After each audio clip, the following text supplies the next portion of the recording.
Welcome to Resiliency Redefined. I'm your host, Robyne, and I am thrilled to share with you information about resiliency, well-being, performance, education, business, parenting, and everything in between. I'm committed to joining you each week to talk about these big ideas and bring them into action, habits, tools, strategies, tactics that allow us to finally uncover what it takes to truly be well. And I'm just so excited that you're here. On this week's episode, I have the opportunity to interview Michelle Lee. Now, Michelle is such a fascinating person who talks all things carbon, sustainability, climate. And I think a lot of other people out there sometimes don't even know where to start when it comes to how I can minimize my carbon footprint. I want to do the good, but I don't necessarily know what that looks like. So I reached out to Michelle. She was so, so ready to come on this podcast so we could have this conversation. Now, Michelle also wants to flag for us that for our friends who are listening from Canada, in Toronto, we are celebrating Toronto Climate Week, October 1st to 3rd this year. And there are so many different things that are happening in the Toronto area. If you're curious about learning about that, please check it out on her website. We'll put that in the show notes. But to each and every one of you, here we are going to have a conversation about what is it that we can do? Because we know eco-steward grief, that's a thing. People are a bit nervous about the future. And Michelle has a beautiful way of letting us know that there's a lot of hope, even in all the noise when it comes to environmental factors and things that we can do. So join me for this episode. I hope you enjoy it as much as I did. And I look forward to hearing your thoughts on what things that you think that you could do if we want to have a positive impact on our very precious planet. So without further ado, here's my episode with Michelle. I'm so pleased to be able to introduce you to my guest today. So I'm here today with Michelle, and I have been so curious about this idea about our well-being, our resiliency, as it relates to the environment. As I'm sure lots of folks have heard, there's so many different messages out there about our futures, our well-being, as it relates to our place and space here in our beautiful planet. And this is something that causes me lots of wonderments. So why not? I was just so thrilled when Michelle said, yeah, Robyne, I'll join you for this conversation because I just want to learn as much as I can because I feel so often this is overlooked. So Michelle, welcome to Resiliency Redefined. I'm so glad you're here. Thank you so much for having me, Robyne. Awesome. So Michelle, to introduce you to our group, can you tell us about some of the good work that you do? What are you up to these days, and how does your work get out into the world, and just the topics that you're curious about right now? Yeah, for sure.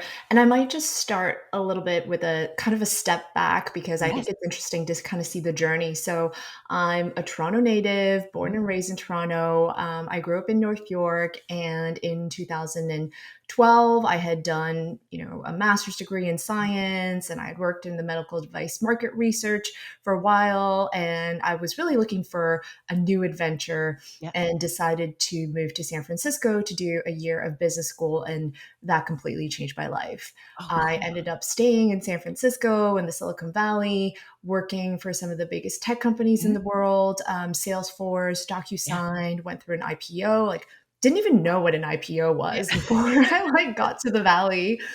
And, I moved to London, but sustainability has always been a part of my life. And I Yes. don't really think of it in a different category. I think of it more as just, something that aligns with my values Mhm. and a little bit of common sense. Like if Yeah. 8 billion people are using single use coffee cups, where do these go? If Yes. we have a growing middle class that is demanding more animal protein, where do we Yep. have the land to Yeah. farm all these animals?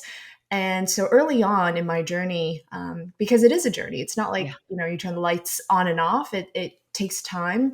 And in 2017, I went vegan, much to the dismay of my foodie friends in San Yeah. Francisco and my tech colleagues. We have a lot of dinners and QBRs and Mhm. celebrations in the tech world. And, Yeah. a lot of the times they happen at steakhouses. So here you have this one person that's like now vegetarian. Great. But I think it started with these types of like smaller things. Like going vegetarian is actually a really big deal. Yep. But smaller things like using a reusable mug or using a Yep. reusable bag, those are things that I already did. But when I moved to London, that's really where things started to really click because Okay. I thought I was doing great. And I moved to London and at a bodega, like a corner convenience store, like Yeah. everyone can think about a corner convenience store Yes. in Toronto or Yep. Peterborough, or wherever you live. Yes. You could bring in your jar and refill shampoo, like just at a convenience store, not a specialty store. And I was blown away. And the public transportation was so fantastic. It's the vegan capital of the world, like Yes. the most Yeah. delicious vegan food ever. Feel free to DM me for some recommendations. I love that. And I was like, wow, I thought I knew so much. Yeah. And I realized that I knew very little. And that inspired me to really engage more. I started volunteering Mhm. at a local plastic free community um, nonprofit. But also, very importantly, I got engaged in sustainability at the workplace. I was Mhm. a sales engineer. I was helping with the sales team. I had no business working on sustainability at the workplace, but DocuSign empowered me to start my own initiative. So for the month of January, I hosted this Veganuary. Yeah. And essentially, for the month of January, you can do fun things. And I formed a little committee at work, and I was new to the London Mhm. office, but this is a great way to meet folks. And we had Yeah. a little vegan library. Everyone like brought some vegan cookbooks. We did a vegan bake off. We went for vegan burgers. We did a vegan pasta making class that the company paid for. Wow. And that was 4 years ago. And to this day, they still do it. So, you That's know, cool. Yeah. I promise this was a little step back in Yeah. a bit of the introduction, but I think this journey really inspired me to do more. And having worked at companies like Salesforce and DocuSign, I had a really good role model of what Mhm. business for good can look like and employee Yes. engagement and wellness can look like. Yeah. And so that led me to start Clever Carbon. Yeah. Oh my goodness. There are so many different questions that I have. Thank you so much for that amazing, like, kind of like snapshot in time in terms of understanding where this kind of idea started, but also just seeing all the different ways in which it started to like unfold where you get to go now and what the work you do now, which is just remarkable. And again, there's so many pieces about that I just feel is so the way you described it is it's like, hey, this is really approachable, right? Like this Mhm. isn't something that like only some people over here can do. Like this is like, hey, these are some again micro behaviors that if we give some intention behind that, we can probably do a lot of good within our ecosystem, within our resources, which I love. So, Michelle, tell me a little bit more about what is it that again, as we talked about at the beginning, there's so much doom and gloom out there. It feels sometimes that there's not a lot of hope when it comes to the idea of sustainability and how we're taking care of our planet. And, I Mhm. even reflect back, for example, like during COVID when everything started to shut down and the planet started to heal, right? I Yeah. just remember seeing those images of like all of these different things that were shifting in the environment when all of a sudden that human footprint wasn't putting so many people, putting so much pressure on our planet and our resources. So, Yeah. I love that your approach though isn't doom and gloom. Like your approach is like, hey, like there's things that we can do. And we're not setting our future generations up for this, future that's not available for them. So could you tell me a wee bit more about what that looks like? And again, I'm curious how you stay positive in light of the fact that there's a lot of negativity and noise as it comes to environments and our well-being and our futures. Yeah, I think working at the nonprofit in London was a little bit like that. The Yeah. messaging that they put out was there was a lot of duality. Like, this is good, this Mm, is bad, this is right, this is wrong. But I just don't think that type of narrative works. mm-mm. And I don't think people want to engage with that type of content. Yes. So, what I really set out to do in the beginning, as I was starting Clever Carbon, and it wasn't really Clever Carbon yet, but I was Okay. looking for ways to help people understand the impact of their decisions. Mhm. For example, a coffee cup is bad, flying is bad, but there's such different magnitudes of quote unquote bad. Yes. So if people could realize what the scale is, then we could maybe internalize and change our behaviors. Because Mhm. think about the nutrition label. I love Mhm. using this example. Before we had the nutrition label, people were drinking 4 soft drinks a day, Mhm. maybe 2 in a sitting, Yeah. and that was pretty normal. But as information and data came out, and as the nutrition label became, something that was mandated, people could see, oh, soft drink has 40 grams of sugar, and Yes. iced tea only has like 15 or 20. Yeah. Like, wait, like that's half the amount of sugar. And now we have like the vitamin waters, the kombuchas, Mhm. and I would even argue that industries like the Equinoxes and the Lululemons are a Yeah. result of people having data and information, and they're able to track and motivate Mhm. themselves to, do more or do what's best for them. Mhm. And I think of sustainable in the same way. Coffee cup is bad, flying is bad. It's bad. There's no number. What if we Right. knew that a coffee cup was 8 grams of CO2 emissions Right. and flying for an hour was about 130 kilograms of CO2 emissions Wow. per Yeah. hour, right? So now we have a number. And once we have numbers, we think like, okay, 8 grams for a coffee cup, multiply that by 300 days of the year that you Yep. drink coffee on the go. And you're like, I don't like that. So Yeah. maybe I'm going to do something different. Maybe I'll sit at the cafe and Mhm. enjoy my coffee. Mhm. Maybe I'll bring a reusable cup. Yeah. I think there's a lot of different ways that people can go about it. And what I seek to do with Clever Carbon is to give people information and data so that they feel empowered to make the Mhm. decisions that are right for them. I never say, this is right, this is Yes. wrong. I think it implies that, Mhm. like, okay, there are certain behaviors that are better than others. Mhm. But the assumption is that just because you go on the scale to find out your weight doesn't mean that you want to go on a diet. Right. And just because you take our carbon footprint quiz, that's one of our Yeah. offerings at Clever Carbon, Yes. it's free. It doesn't mean that you want to reduce your carbon footprint.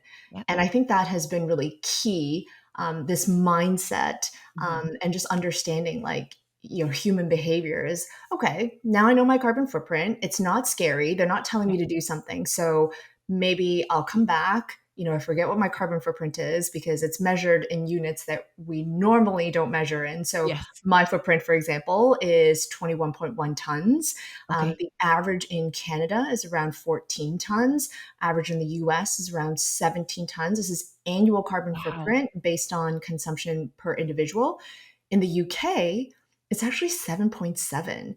And Wow. most European countries like, the Italy, Yeah. Spain, France, they're somewhere between 5 and 10, and Vietnam is 2.2. So, Oh my just goodness. this knowledge is really empowering. And as I was thinking about our episode today, Robin, I was Mhm. thinking that, knowledge is a form of resiliency in and It of sure itself, is. right? Mhm. So, Yeah. um, so that's what we do. We give Yeah. people data and we also package it in this super just cute branding, Yes, you do. you know? Yeah, yes, you do.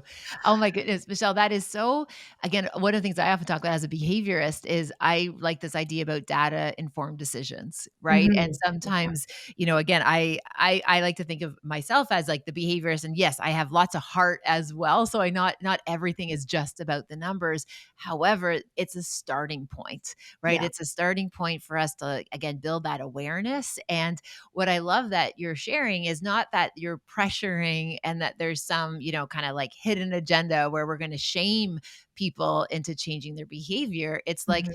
no, you're a competent person.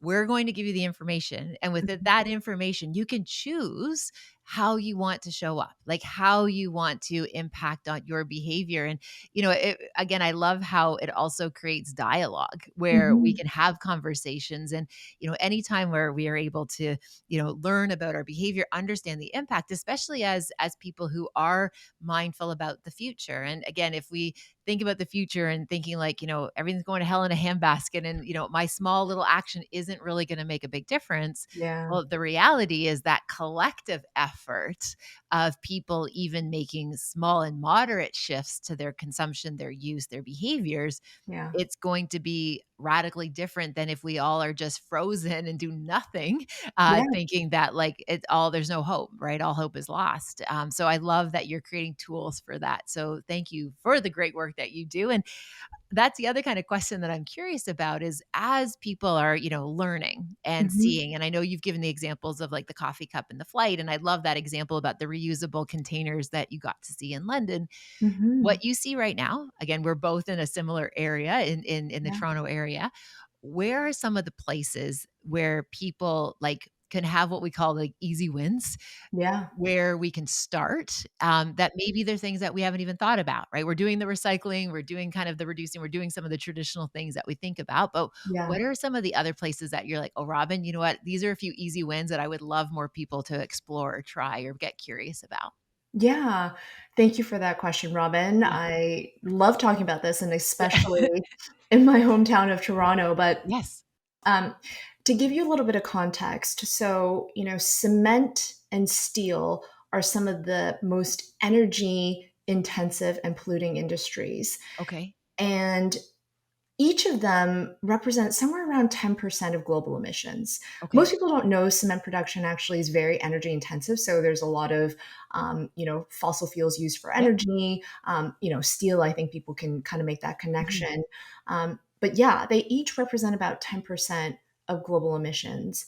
And the food and agriculture industry represents almost 25%, right? I Wow. think people are really surprised when they hear this. Yeah. Um, the way that we farm, the amount that we need to, and this includes things like dairy and raising animals, it Yep. is very energy intensive. And oftentimes, on the industry side, it's a lot of carbon emissions. Yes. But on the food side, not only is it carbon emissions, but it's also things like methane emissions. Mm. And methane is a greenhouse gas that is 25 times more potent than carbon dioxide over a 100-year period. And just to give you Wow. an example, um, the average apple, this is a study done in the UK, is around 35 grams of CO2, carbon dioxide emissions per apple. Okay. Potatoes around 40 grams. And a bowl of rice is about 3 tablespoons and is 330 grams. And that's because rice production produces methane. And what we Okay. do in the industry is we convert most greenhouse gases to the carbon dioxide equivalent, Yeah. because methane is 25 times more potent. So it's 330 grams for rice. And we don't think about those things and we don't even realize that it produces methane. Yeah. But that's just a little example. Yeah. So, in terms of the smaller everyday actions, I would look to our food. Okay. Another reason why food I think is really impactful is because not only because the emissions are high, but it's something we can actually control. Yes. When it comes to the way that we commute or energy at our home, a lot of the times we don't really have a lot of control over Yes. the energy mix, or if there's, a bus stop outside our house Yeah. and if it comes often. But we can control our food. We eat 3 times a day, Mm. and food has very high emissions. So it's a really great place to start. And it can look like, a few different ways. So it's like Okay. what we eat, right? Yes. So another example is the average vegetarian meal is about 600 grams of CO2 emissions.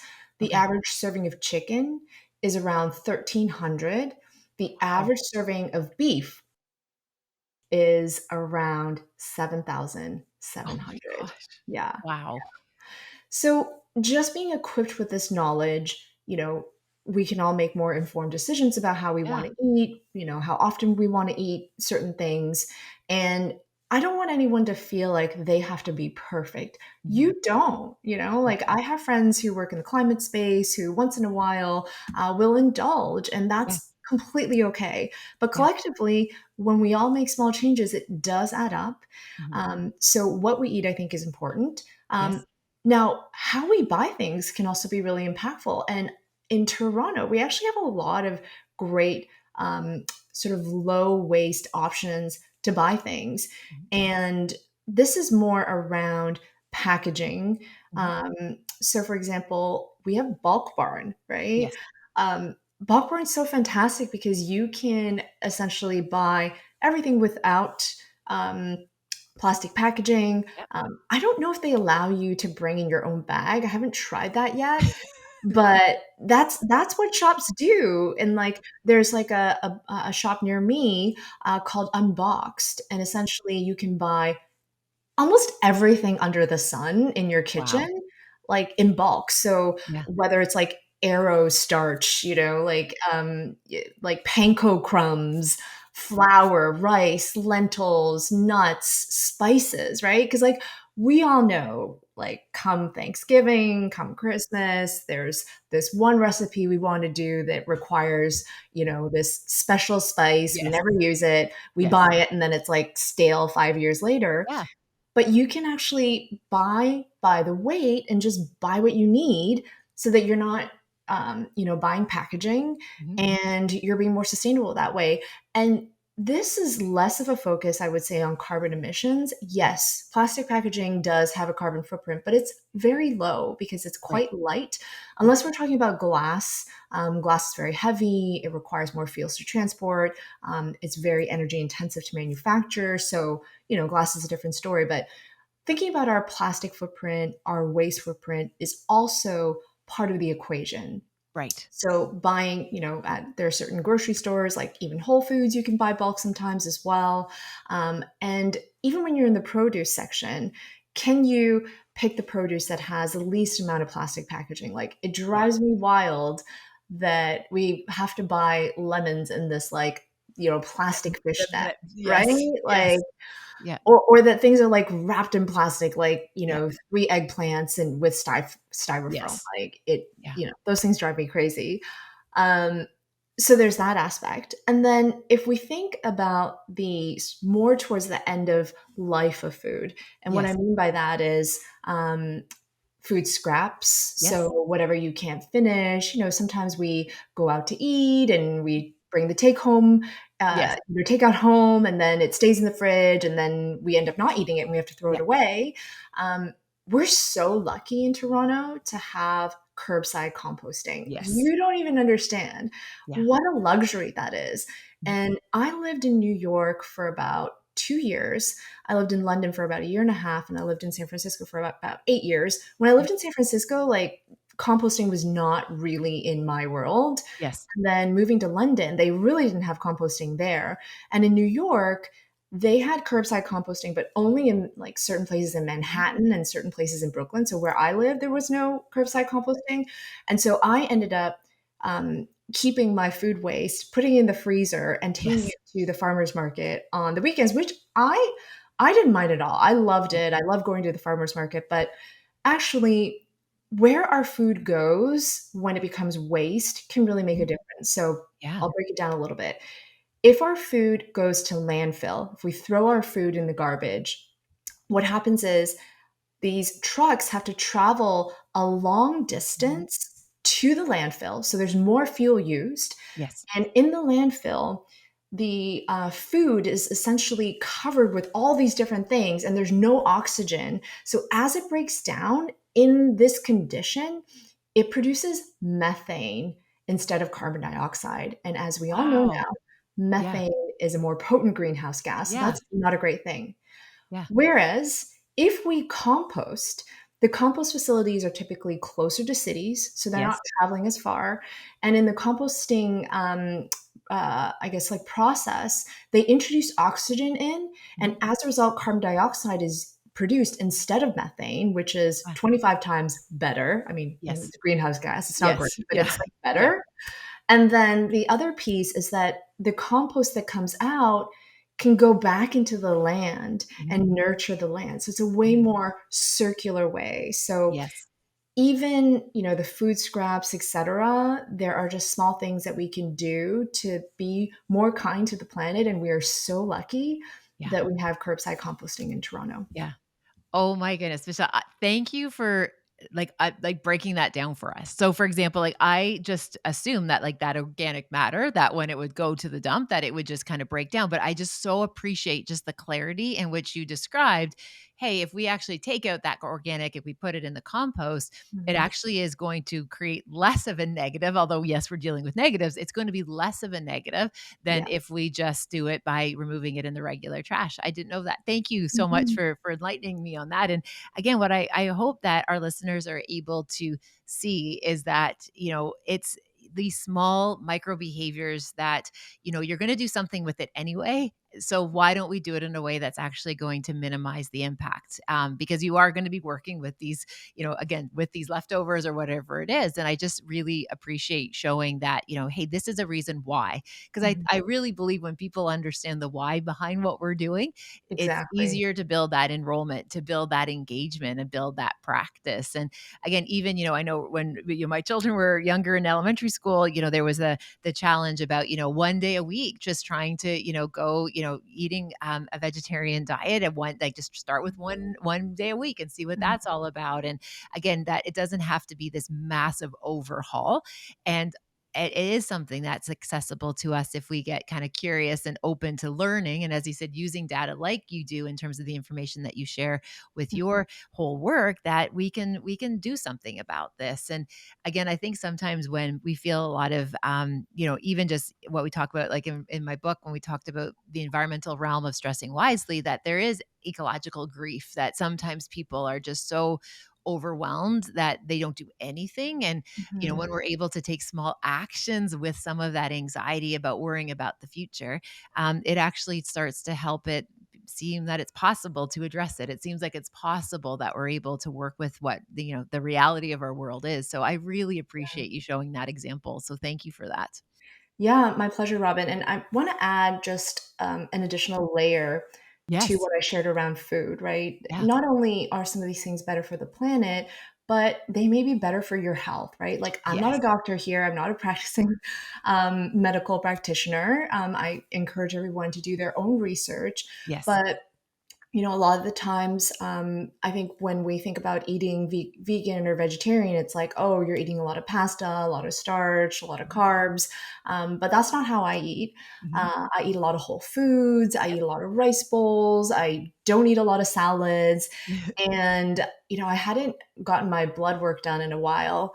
And I just went and got my results, Mhm. and everything was on track. Like, Mm. my doctor said I was in great health. And I've Yep. been, I guess, vegetarian for almost 10 years now.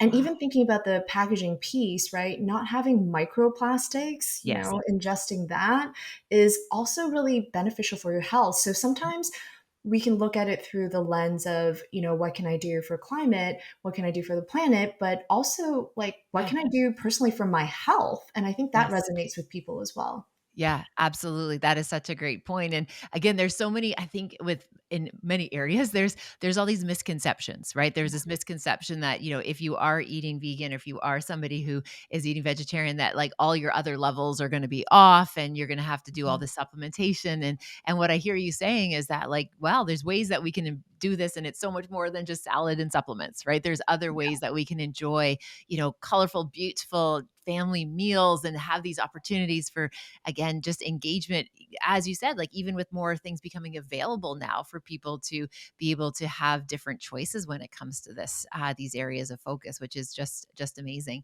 And one of the practices, I'm mindful of our time, and one of the practices we talk about this as our wellness relay. So Michelle, what happens is a guest often leaves a question for the next guest, again in the spirit of what Stephen Bartlett does on Diary of a CEO.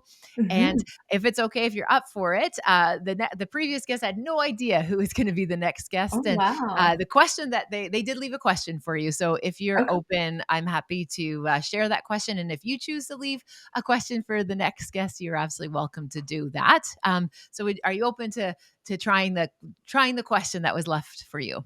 And it Let's feels go. there you go, and it feels very appropriate. And again, I love that they didn't know what we would be talking about or you, but the Mm. question feels very appropriate given what we've just been chatting about. So the question that was left is, if you could have dinner with a version of yourself from 10 years ago, what do you Mm. think would surprise you the most of where you are now?